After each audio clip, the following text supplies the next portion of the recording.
Good morning friends. मेरा नाम professor Praful घाड़गे है और मैं सहायक प्राध्यापक हूँ Tulsiram ji Gaikwad Patil college of engineering में विद्युत अभियांत्रिकी विभाग में। ठीक है। सो आज जो हम टॉपिक पढ़ने वाले हैं वो हमने बोर्ड पे लिखा हुआ है, दैट इज व्हीटस्टोन ब्रिज, जो हमारे इलेक्ट्रिकल मेजरमेंट और मेजरिंग इंस्ट्रूमेंट के अंतर्गत ये टॉपिक आता है। ठीक है। तो ये जो ब्रिज है, ये ब्रिज हम जनरली यूज करते हैं रेजिस्टेंस के मेजरमेंट के लिए। ठीक है। तो जहां तक रेजिस्टेंस मेजरमेंट की बात है, तो रेजिस्टेंस को हम पहले 3 अलग अलग कैटेगरी में डिवाइड करते हैं, उसके वैल्यू के हिसाब से, उसके मैग्नीट्यूड के हिसाब से, जो उसका क्लासिफिकेशन कहलाता है। ठीक है।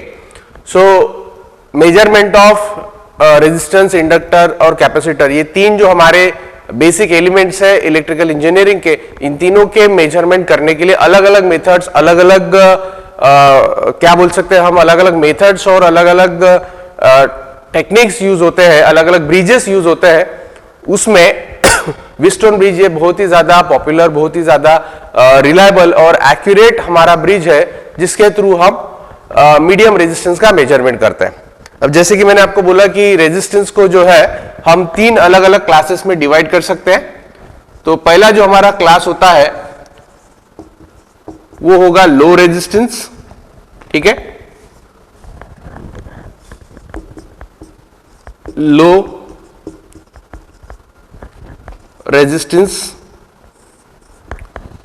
तो लो रेजिस्टेंस यानी क्या कि जो रेजिस्टेंस की वैल्यू, ठीक है, जो रेजिस्टेंस की वैल्यू 1 ओम तक रहेगी, 0 से लेके 1 ओम तक, या 1 ओम से नीचे जो वैल्यू रहेगी, वो रेजिस्टेंस को हम लो रेजिस्टेंस के कैटेगरी में रख सकते हैं। ठीक है। सेकेंड जो हमारा कैटेगरी होगा वो होगा मीडियम रेजिस्टेंस।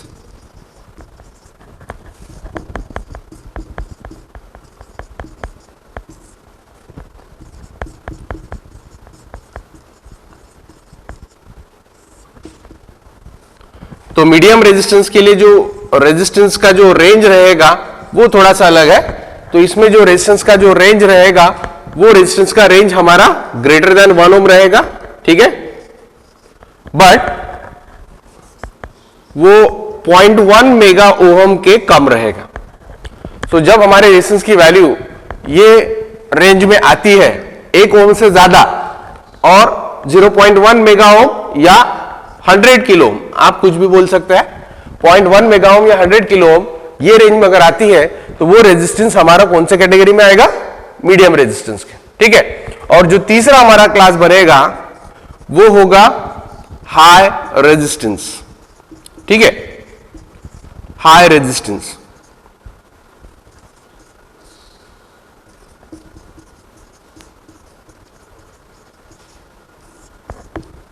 अब जहां तक हाई रेजिस्टेंस की बात है, तो जितने भी रेजिस्टेंस के वैल्यू रहेंगे, ठीक है ना, जो हमारा ग्रेटर देन होगा, जो हमारा ग्रेटर देन 0.1 मेगा ओम होगा, ठीक है, या ग्रेटर देन 100 किलो ओम होगा, तो ये हमारा जो रेजिस्टेंस का वैल्यू है वो हाई रेजिस्टेंस कहलाएगा।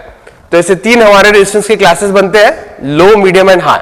लो रेजिस्टेंस यानी 1 ओम से कम, मीडियम रेजिस्टेंस यानी 1 ओम से ज्यादा बट 0.1 मेगा ओम से कम या 100 किलो ओम से कम, या वो रेंज में। और हाई रेजिस्टेंस की अगर हम बात करेंगे तो उसकी वैल्यू 0.1 मेगा ओम से ज्यादा होनी चाहिए। तो यहां पे जो व्हीटस्टोन ब्रिज हम स्टडी करने वाले हैं, वो व्हीटस्टोन ब्रिज जो है, वो व्हीटस्टोन ब्रिज का जो यूज होता है वो हमारा मीडियम रेजिस्टेंस मेजरमेंट करने के लिए होगा। ठीक है। अब जैसे कि मैंने आपको बताया कि ये ब्रिज इंडस्ट्रीज में या लेबोरेटरीज में medium value of resistance calculation करने के लिए बहुत ज्यादा यूज किया जाता है। अभी उसके पीछे रीजन क्या है कि वो हमें एक एक्यूरेट रिजल्ट देता है, वो हमारा रिलायबल एक ब्रिज है जिसके थ्रू हमें एक्यूरेसी मिलती है हमारे रिजल्ट्स में, हमारे आउटपुट में, या हमारे रेजिस्टेंस अंडर मेजरमेंट के लिए। ठीक है। अब यहां पे उसका एक डायग्राम हमने बनाया। अब एक बात मैं आपको बता दूं कि उसका व्हीटस्टोन ब्रिज नाम क्यों पड़ा है, कि वो व्हीटस्टोन ब्रिज का जो कंसेप्ट है वो डेवलप किया था व्हीटस्टोन नाम के एक साइंटिस्ट ने। तो उनके नाम के बाद उनके इन्वेंशन की वजह से वो टॉपिक का नाम व्हीटस्टोन ब्रिज पड़ा है। ठीक है, अब व्हीटस्टोन ब्रिज जहां तक हम उसके वर्किंग प्रिंसिपल की बात कर रहे हैं, तो ये हमारा जो व्हीटस्टोन ब्रिज है वो आपका वर्क करता है नल डिफ्लेक्शन प्रिंसिपल पे।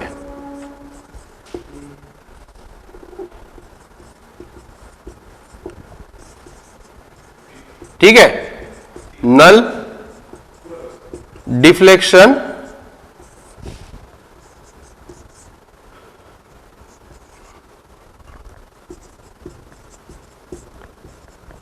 प्रिंसिपल। तो इसका मतलब क्या है कि जब हमें गैल्वेनोमीटर का जो रीडिंग है वो अगर जीरो मिलेगा, उसका डिटेक्शन अगर जीरो होता है, तो वो कंडीशन में हम ब्रिज को बैलेंस्ड बोल सकते हैं। ठीक है, अब यहां पे व्हीटस्टोन ब्रिज में अगर आप देख सकते हो तो 4 अलग अलग आर्म्स होंगे। ठीक है, that is P, Q, R और S। तो इसमें कौन से आर्म्स का क्या नाम होगा मैं वहां पे लिख सकता हूं। P और Q जो है हमारे, ये हमारे हो गए रेशो आर्म्स। ठीक है,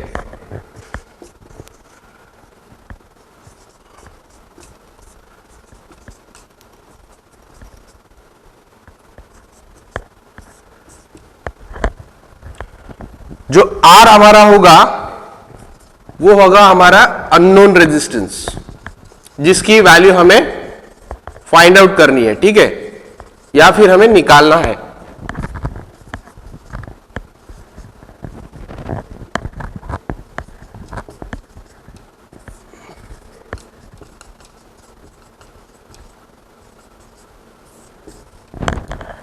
और जो हमारा S है, यह हमारा S हमारा स्टैंडर्ड रेजिस्टेंस होगा।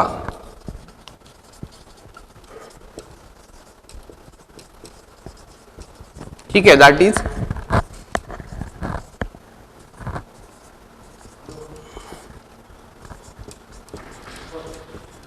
Standard resistance. तो ऐसे इसके 4 आर्म्स रहेंगे हमारे ब्रिज के। P और Q रेशो आर्म्स, R यानी हमारा अननोन रेजिस्टेंस जिसकी वैल्यू निकालना है, और S यानी हमारा स्टैंडर्ड रेजिस्टेंस। अब ये चारों आर्म्स जब आप यहां पे देख रहे हो, उसके अलावा यहां पे हमारा एक गैल्वेनोमीटर यूज होगा जो हमारा नल डिटेक्शन शो करने के लिए यूज होता है। ठीक है, और ये पूरा जो ब्रिज कॉन्फ़िगरेशन है वो हमारा एक बैटरी के अक्रॉस सप्लाई, बैटरी ईएमएफ के अक्रॉस में हम कनेक्ट करते हैं।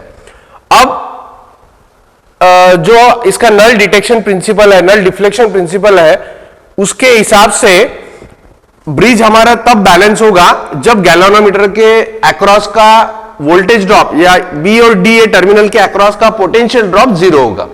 ठीक है, अब बी और डी के अक्रॉस का पोटेंशियल ड्रॉप जीरो होने के लिए हमें क्या चाहिए कि आर्म ए बी और आर्म ए डी, ठीक है, इसका वोल्टेज ड्रॉप यानी ए बी के अक्रॉस का और एडी के अक्रॉस का वोल्टेज ड्रॉप वो क्या होना चाहिए, सेम होना चाहिए। ठीक है, तो यहां पे हम लिख सकते हैं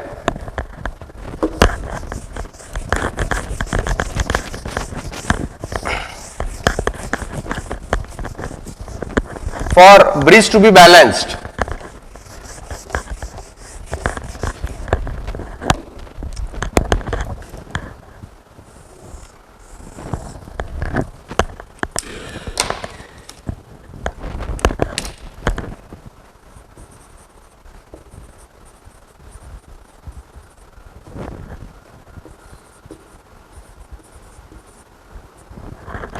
ठीक है। तो इसके लिए हम एक यहां पे इक्वेशन लिख सकते हैं। तो ब्रांच ए बी का वोल्टेज ड्रॉप VAB वो किसके बराबर होगा, ब्रांच AD के वोल्टेज ड्रॉप के बराबर।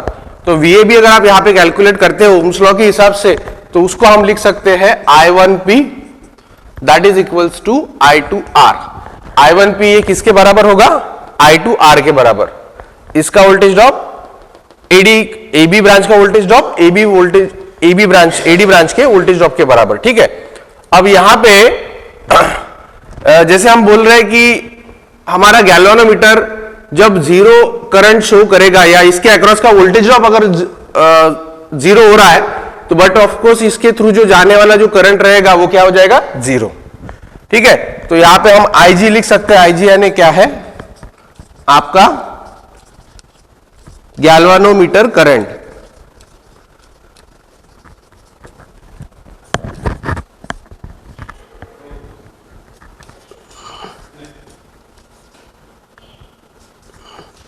गैल्वानोमीटर करंट, ठीक है। तो यहां पे गैल्वानोमीटर का करंट यहां पे अगर जीरो करना है तो ये नल डिटेक्शन प्रिंसिपल पे जैसे वर्क करता है, तो इसके लिए हमने ये वोल्टेज ड्रॉप सेम लिया है, ठीक है। बट जैसे ही ये गैल्वानोमीटर के थ्रू जाने वाला करंट जीरो होगा, या फिर इसके और इसके अक्रॉस का वोल्टेज ड्रॉप अगर सेम है, तो गैल्वानोमीटर के अक्रॉस का वोल्टेज ड्रॉप जीरो हो जाएगा, और वोल्टेज ड्रॉप जीरो है तो गैल्वानोमीटर का करंट क्या होगा, जीरो। तो इसलिए हम ये कंसीडर कर सकते हैं कि ये हमारा ओपन सर्किट ब्रांच बन जाएगा, ठीक है। करंट जीरो अगर जाता है इसका मतलब क्या है कि वो ब्रांच हमारा ओपन सर्किट है।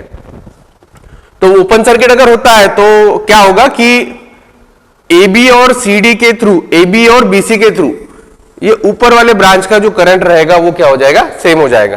तो हम यहां पे लिख सकते हैं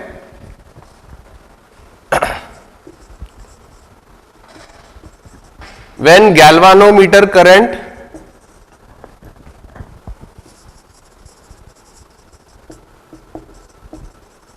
is zero, हमें क्या मिलेगा यहां से, ठीक है। तो हम लिख सकते हैं I1 is equals to I3, क्योंकि ये दोनों ब्रांचेस सीरीज में आ जाएंगे, AB और BC के आ जाएंगे सीरीज में। तो I1 किसके बराबर होगा, I3 के बराबर। तो उसका वैल्यू हम यहां से कैलकुलेट कर सकते हैं। तो अगर आप यहां पे सर्किट में देख सकते हो कि A और C के अक्रॉस में जो P प्लस Q है, ये दोनों सीरीज में आ जाएंगे। वो किसके अक्रॉस कनेक्टेड है, बैटरी EMF E के अक्रॉस। तो I1 इक्वल्स टू I3, इसका वैल्यू हम यहां से निकाल सकते हैं। तो I1 इक्वल्स टू I3 अगर हमारा होगा तो इसका वैल्यू हम लिख पाएंगे E, इसके अक्रॉस का वोल्टेज है EMF और उसका रेजिस्टेंस, ठीक है। तो E upon P plus Q, ठीक है। तो ये हमारा एक इक्वेशन होगा, इसको हम इक्वेशन 1 दे सकते हैं, इक्वेशन इसको हम 2 दे सकते हैं, ठीक है। दो समीकरण हमारे पास आ गए, समीकरण 1 और समीकरण 2। बाद में सेम कंसेप्ट हम नीचे ब्रांच के लिए अप्लाई कर सकते हैं कि A और C के अक्रॉस में जो ब्रांचेस है R और S, वो भी हमारे सीरीज में आ जाएंगे, ठीक है। तो I2 और I4 का वैल्यू जो है वो करंट का सेम हो जाएगा। तो मैं फिर से लिख सकता हूं I2 equals to I4 and that is equals to, यहां पे भी ये दोनों रेजिस्टेंस हमारे EMF के अक्रॉस में कनेक्टेड है। तो मैं यहां पे लिख सकता हूं I2 इक्वल्स टू I4, वो किसके बराबर होगा, E upon R plus S। फिर से हमने यहां पे ओम्स लॉ लगाया है, तो ये हमारा बन जाएगा इक्वेशन नंबर 3, ठीक है। अब यहां पे 3 इक्वेशन, 3 समीकरण हमारे पास आ गए, ठीक है। जब बैलेंस ब्रिज कंडीशन के लिए था वो I1P इक्वल्स टू I2R, और ये जो 2 समीकरण इक्वेशन हमारे हैं ये तब है जब गैल्वानोमीटर के थ्रू जाने वाला करंट जीरो है। अब तीनों इक्वेशन को अगर हम कंबाइन करते हैं, ठीक है, या इक्वेशन 2 और 3 की वैल्यू अगर हम यहां पे पुट करते हैं तो हमें क्या मिलेगा,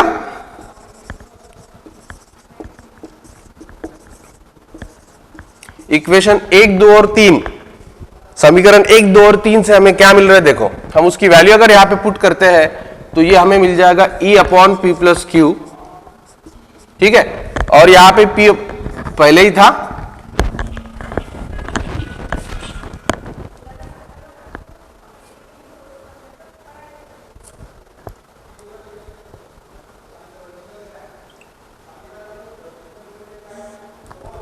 ठीक है, E upon P plus Q into P। अब I2 इंटू R, तो I2 का वैल्यू हमने क्या निकाला था, E upon R plus S, ठीक है। और यहां पे जो R रहेगा वो भी एज इट इज रहेगा। तो यहां पे इक्वेशन में अगर आप देखोगे तो दोनों साइड में E जो है हमारा कैंसल आउट हो जाएगा, तो हमारे पास बचता है P upon P plus Q, ठीक है, that is equals to R upon R plus S, ठीक है। तो अगर इसका हम अगर क्रॉस मल्टीप्लीकेशन करते हैं तो हमें क्या मिलेगा, P into R plus S, वो किसके बराबर होगा, R into P plus Q, ठीक है। तो इसमें हम ये टर्म्स को ब्रैकेट को मल्टीप्लाई करते हैं, तो ये बनेगा P R plus P S बराबर आरपी प्लस आर क्यू। ठीक है, अब यहां पे ये पी आर और आरपी ये हमारा यहां पे क्या हो जाएगा, कैंसल आउट हो जाएगा, तो हमारे इक्वेशन में बचेगा P S equals to R Q. तो वहां से हम आर का वैल्यू फाइंड आउट कर सकते हैं, वो बनता है P by Q into S. ठीक है, तो ये जो इक्वेशन हमारा बना, यहां पे हमारा ये जो समीकरण बना वो हमारा किसके लिए है, अननोन रेजिस्टेंस के लिए। यानी इसका मतलब क्या है कि अगर आपको ब्रिज में वो P की वैल्यू पता है, Q की वैल्यू पता है और स्टैंडर्ड रेजिस्टेंस की वैल्यू पता है, तो आप कोई भी अननोन वैल्यू ऑफ रेजिस्टेंस यहां से क्या कर सकते हो, कैलकुलेट कर सकते हो। तो ये हमारे व्हीटस्टोन ब्रिज का यूज है unknown value of resistance calculate करने के लिए। ठीक है, तो स्पेसिफिकली इसके भी कुछ लिमिटेशंस है। व्हीटस्टोन ब्रिज जो हमारा यूज होता है, जैसे मैंने आपको बताया, medium value of resistance use major करने के लिए यूज होता है। तो अगर हम वो पर्टिकुलर ब्रिज को, ठीक है, एक स्पेसिफिक रेंज के लिए यूज कर सकते हैं, जैसे कि फॉर एग्जांपल कुछ few ohm value of resistance से लेके मीडियम वैल्यू ऑफ रेजिस्टेंस तक, ठीक है, फ्यू मेगा ओम तक। दूसरा जो वैल्यू है, ठीक है, दूसरा जो वैल्यू हमारा हाई रेजिस्टेंस अगर हम मेजर करेंगे तो उसका दूसरा लिमिटेशन ये बनता है कि इंसुलेशन रेजिस्टेंस के थ्रू जाने वाला जो करंट है उसकी वजह से हमारा इनएक्यूरेसी आता है हमारे मेजरमेंट में, ये इसका दूसरा लिमिटेशन है। ठीक है, तीसरा ये है कि अगर हम लो रेजिस्टेंस अगर मेजर करने की कोशिश करेंगे ये ब्रिज के थ्रू, तो वो केस में कॉन्टैक्ट रेजिस्टेंस की वजह से भी इनएक्यूरेसी आती है। जो कनेक्टिंग लीड्स कॉन्टैक्ट रेजिस्टेंस है उसकी वजह से भी इनएक्यूरेसी आती है। तो वो हमारे तीन ये ब्रिजेस के लिमिटेशंस रहेंगे। ठीक है, तो ये ब्रिज मीडियम रेजिस्टेंस के लिए यूज होता है मेजरमेंट के लिए, ये आपको समझना है और ये तीन लिमिटेशंस आपको ध्यान में रखना है। Thank you.